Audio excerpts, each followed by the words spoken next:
Oh my God, okay? So, when I was a preteen and when I was a teenager, and then when I started off college, I've worked in I've worked in a total of four, I five video stores. So physical stores where you can go and rent DVDs, Blu-rays, video games, okay? I've worked in one specific one for 5 years, and it was my favorite job ever. It was, well, I mean, besides acting and making music, but yeah, working in a video store, specifically that one, because, who you work with has an impact on the environment and whatnot. My boss, my boss was such a little oddball. He would always like wear his Matrix jacket. He was a huge Star Wars fan and like fantasy, Dungeon and Dragons kind of dude. Um and he had a lot of issues. His wife was mentally ill, if I can remember the episodes that were happening back then and whatnot. But anyways, that is besides the point. The point is, I used to work in video stores, and it was one of my favorite things to do because one, um, I do love going to the movie theater, specifically by myself, but I would love the fact that I was able to rent out movies before anyone else for free. So I could watch all the movies for free at home, um, because I would have to watch them for my job in order to recommend them to people. And I was the only one that got a promotion after, I think, 2 years. I'm not sure, because I got promoted to, instead of just doing cashier, he was like, wow, you really know the store. It came to a point. I was developing psychic abilities. I wish I was joking. I wish I was developing psychic abilities. Literally, like someone would walk in and be like, "Do you have this movie?" And I would just name the title they were looking for, and they were like, "Oh my God, that's creepy. Yeah, that's the movie." Or they'd be super vague, like, "Oh, that one movie about that one guy that does this thing," and I'd be like, "Oh, this movie? Never watched it, but I've seen the trailer for it or something on YouTube or whatever." So I was having a lot of fun with that, and therefore I was thinking about this because yesterday I revisited. Are you okay, Miro? You're eating my paper? Don't eat the paper. Don't eat the paper. Okay, so anyways, I was revisiting The Invisible, which is a 2007 movie starring Justin Chatwin, Margarita Leviersi. Wait, how am I? My writing is so bad. So, anyways, Margarita. Pete is played by Chris Rodriguez and is directed by David S. Gay. I don't know how to write. I was like, oh, I'm gonna write this gayo. I don't know. I have terrible handwriting right now. But anyways, he was one of the writers on Dark Knight with Heath Ledger. And I butchered everyone's name, so I'm sorry. Forgive me. So anyway, Nick, the character, is our main character, and he plays the protagonist. No, she's the antagonist. The bad guy. And Pete is the best friend, but I call him the lack of spine little baby bitch who is a terrible friend. Anyways, the film is a psychological thriller, I would guess, in the category of things, and supernatural, kind of. Supernatural films were a big thing in this time and point in life. And I do believe horror in all subgenres are going to be a big thing as of now and next year because of how well the horror genre has been doing in the box office. You know, like Obsession made over $140 million, which is crazy. They had less than $1 million, I believe, for the budget. Was it $475,000? I don't know. We're in there somewhere. You can ask Curry Baker yourself. But anyways, The Invisible is one of my favorite films of all time. I don't care if you didn't like it, if you have something to say of why it wasn't good. I don't give a fuck, to be quite honest. For me, as a 12th houser with an 8th house moon, and I'm throwing astrology, you don't need to know what it means, but the people who get it. Anyways, and we could talk about it some other time, or I could talk about it now. But do you really want to stay and listen to that? I don't know. But 12th house is the unseen, basically. And 8th house is death. I'll just say that in a short version of it. Nick is an honor student, and he comes from a very wealthy family, which is established from the opening shot. Also, the opening shot, I have to say, the playlist for this movie is excellent. From start to end, the playlist is very, very good. The transition of sounds and music is very good.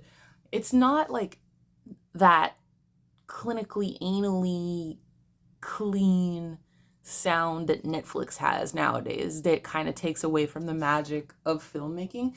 There was something in the air in the earlier 2000s and prior, anything prior to 2000. We all died in 2012. Just kidding. No, but like prior to 2012 specifically, film had this like essence to them that we don't really, it's hard to find nowadays. I'm not saying it's impossible, and it doesn't. It's why I love indie film making, because it's not as clean and perfect, you know what I mean? So The Invisible, he's from this rich family, and he has a single mom because his dad died when he was 13. The last thing they did together was go fishing. And I love how, probably why it's also one of my favorite movies, time is a very big subject matter in this film. And I was 15 years old when I watched this movie for the first time, I believe.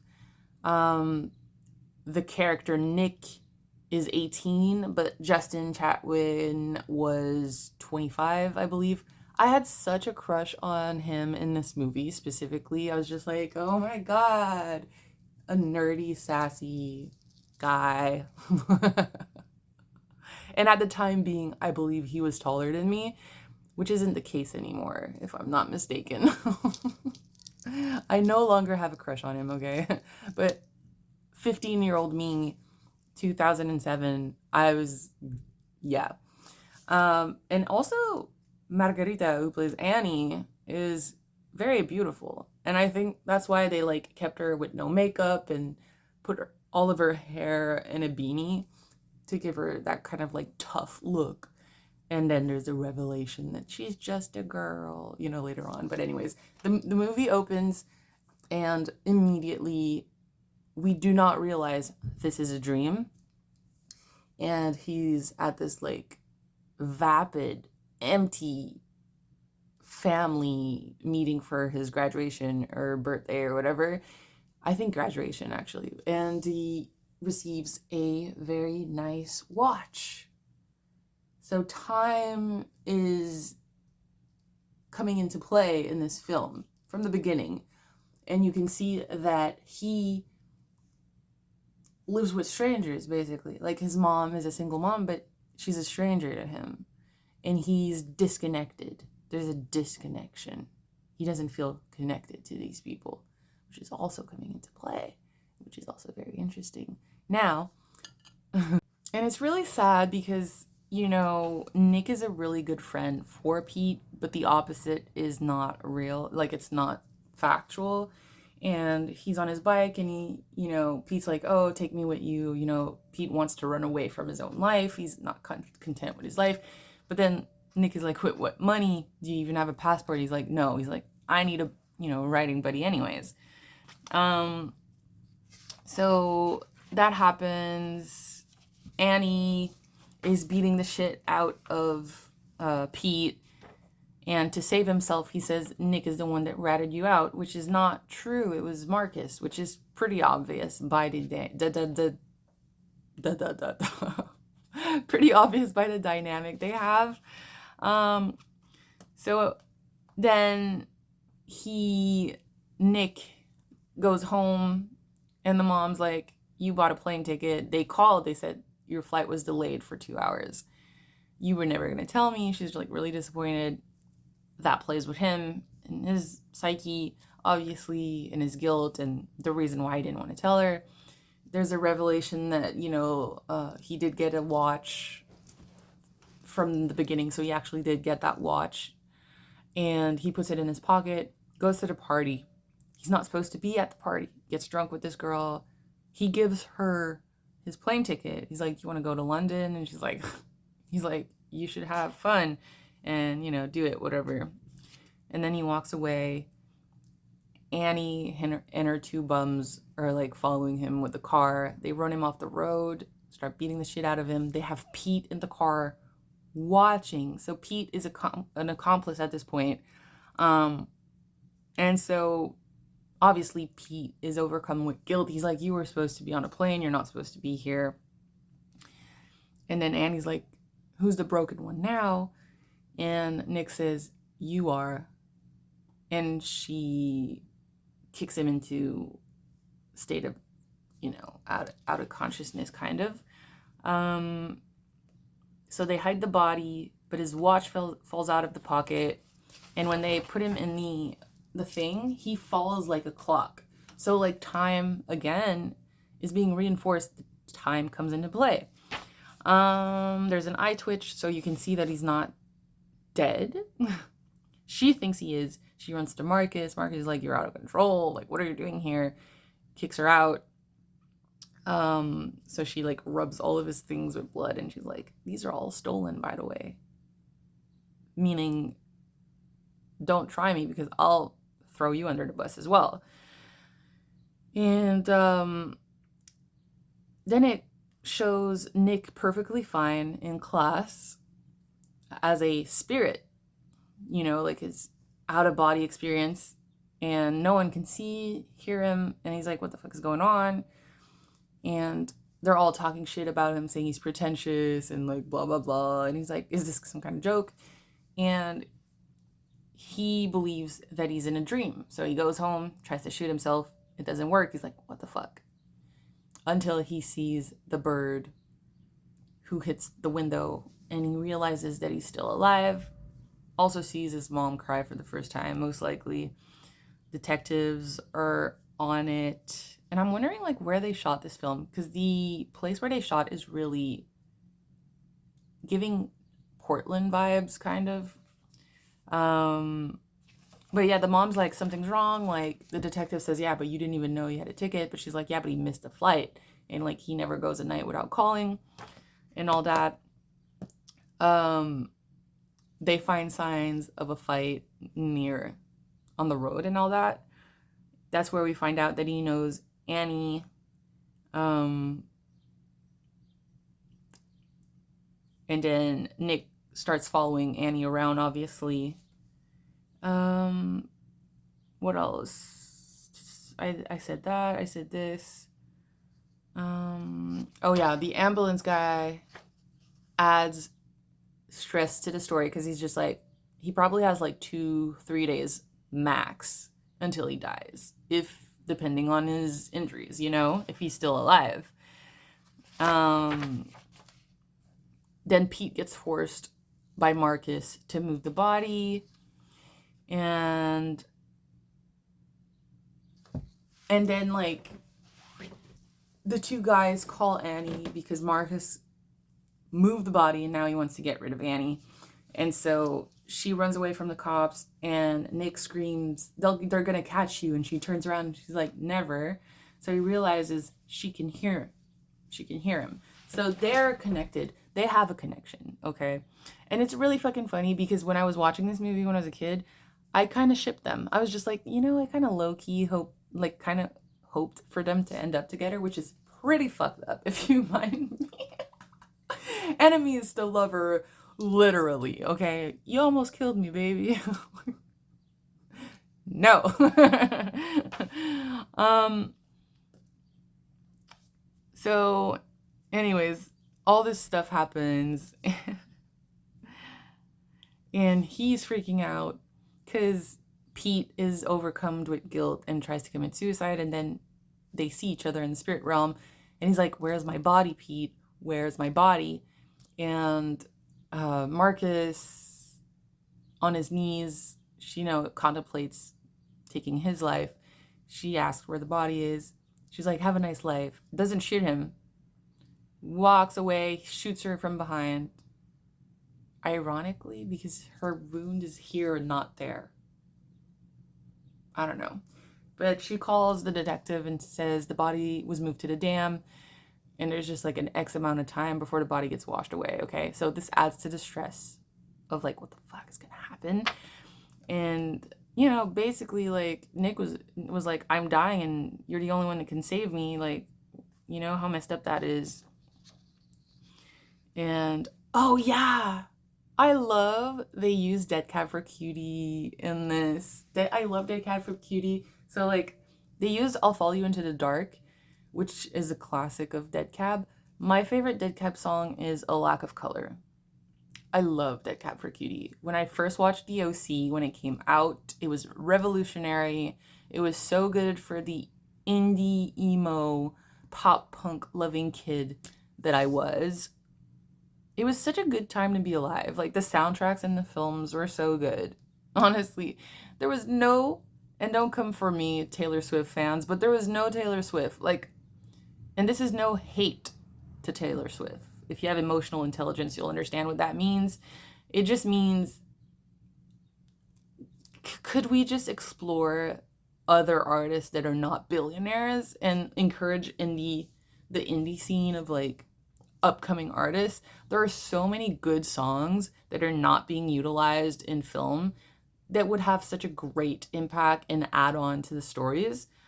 It just pisses me off that we always, not we, like, but a lot of the mainstream platforms are constantly using just the same songs over and over. And it's like using the same actors. What the fuck are you doing?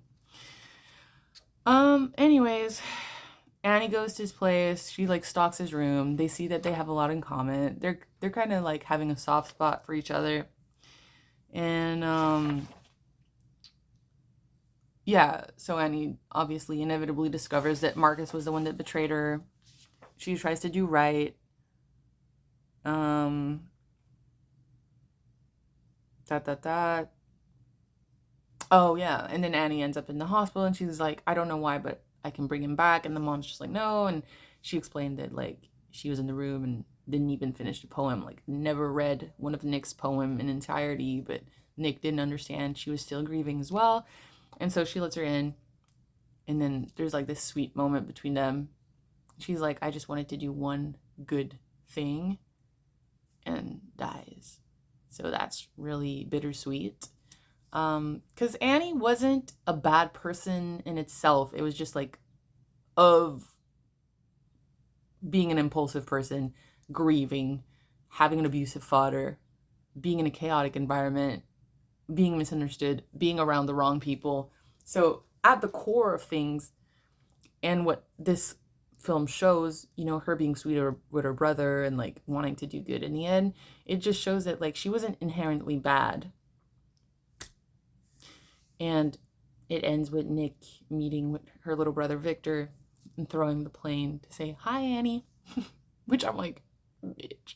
So yeah, that was my little talk on the movie. For me, watching this film the first time was incredibly exciting. And I love, first of all, my third house is in Scorpio, so I love when things go into the depth and the psyche. Eighth house moon, so it's just like, the whole concept of time and death and like the unseen and being misunderstood and like human psychology, human behavior is so fascinating. And for me, it's like, I know this isn't the greatest movie of all time, but for me, it was one of my favorite movies. And it's still one of my favorite movies because rewatching it as an adult, I was just like, wow, this was really a good movie. And as an actress, this is the type of project I really would have loved to be a part of. Obviously, it's quite impossible considering time and age, but you know what I mean. Um, I just love I love these kinds of projects. And it is storytelling for the sake of storytelling. You know what I mean? Everything is kind of intentional, and it just is, to me, it was well written. And yeah, it was well written. There was like not too much dialogue. Everything that was said was kind of like okay, and it didn't drag at any time or point. So yeah, definitely. For me, this was a 10/10 watch. I really, really love this movie. I find it incredibly interesting. So, yay!